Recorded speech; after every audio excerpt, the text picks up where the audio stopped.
बल्कि दिल, जहन और जज्बात से उसकी तरफ रागिब हो तो उसे लम्स से पहले अल्फाज सीखने होंगे और ताल्लुक से पहले तसल्ली देना सीखना होगा। अब सवाल यह है, औरत के जिस्म में वो 3 मकामात जो सबसे ज्यादा हसास होते हैं और शौहर अगर वक्त पर तरीके से और मोहब्बत से उन्हें छुए तो बीवी खुद को मुकम्मल तौर पर शौहर के लम्स में भूल जाती है। मगर याद रखिए, ये सिर्फ जिस्म का सवाल नहीं, दिल और एतमाद का भी है। पहला हसास मकाम गर्दन का किनारा और कान के पीछे का हिस्सा। ये वो मकाम है जहां औरत को शौहर के हल्के लम्स, आहिस्ता सांस और नरमी से की गई तारीफ बेहद पुरकशिश लगती है।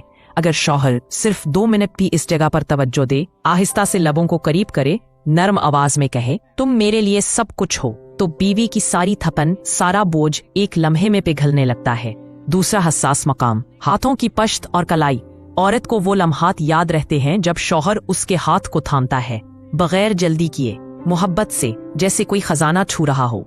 शौहर अगर रात को सिर्फ चंद मिनट बीवी के हाथ थामकर उसकी बात सुने तो उसके दिल की दीवारें टूटने लगती हैं।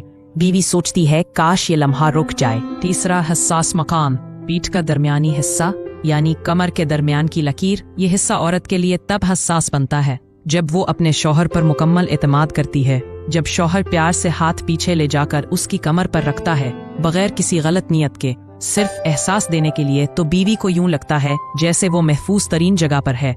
लेकिन सवाल ये नहीं कि कहाँ छूना है, सवाल ये है किस वक्त, किस नियत और कितने एहतराम से। मोहब्बत के लम्हे जल्दबाजी में नहीं, जज्बात की गहराई में जन्म लेते हैं। बीवी वो लम्हे कभी नहीं भूलती जब शौहर ने उसे सिर्फ जिस्मानी नहीं, जज्बाती तौर पर भी महसूस किया हो।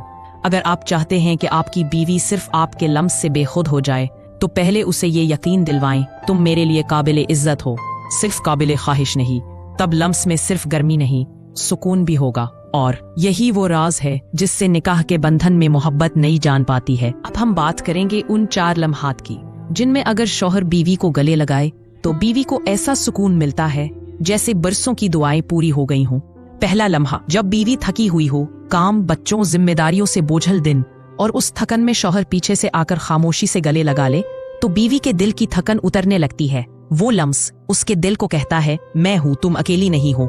दूसरा लम्हा, जब बीवी रो रही हो, खुद को कमजोर महसूस कर रही हो, या शायद बगैर वजह के दिल भरा हो, तब शौहर खामोशी से आगे बढ़े, बीवी के कंधों पर हाथ रखे और उसे सीने से लगा ले, तो वो गले उसके आंसुओं का सहारा बन जाता है।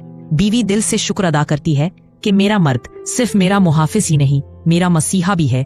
तीसरा लम्हा, नमाज के बाद, जब दोनों ने हाथ उठाकर एक साथ दुआएं मांगी हों, तो दुआ के बाद एक खामोश गले अल्लाह की रहमतों के शुक्र के तौर पर रिश्ते को और करीब ले आता है।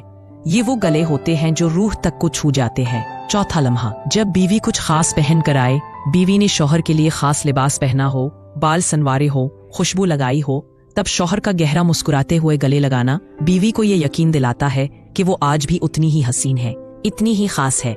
रिश्ते सिर्फ अल्फाज से नहीं निभते, लम्स, गले, खामोश दुआओं और महसूस करवाने वाले लम्हों से जिंदगियां जुड़ती है। और बीवी को सबसे ज्यादा वो लम्हात याद रहते हैं जब शौहर ने बगैर कुछ कहे, सिर्फ गले लगाकर उसे दुनिया की सबसे कीमती औरत महसूस करवाया। अगली वीडियो में हम बात करेंगे उन 3 सुनहरे जुमलों की जो अगर शौहर रोज बोले तो बीवी का दिल पिघल जाता है और मोहब्बत दोबारा नए अंदाज में जवान हो जाती है। तो अगर आज की बात दिल को छू गई हो तो वीडियो को लाइक जरूर करें और चैनल को सब्सक्राइब करके बेल आइकन दबाएं, क्योंकि हम यहाँ वो बात करते हैं जो अक्सर दिलों में दबी होती है, लेकिन कहने से रिश्ते बच जाते हैं।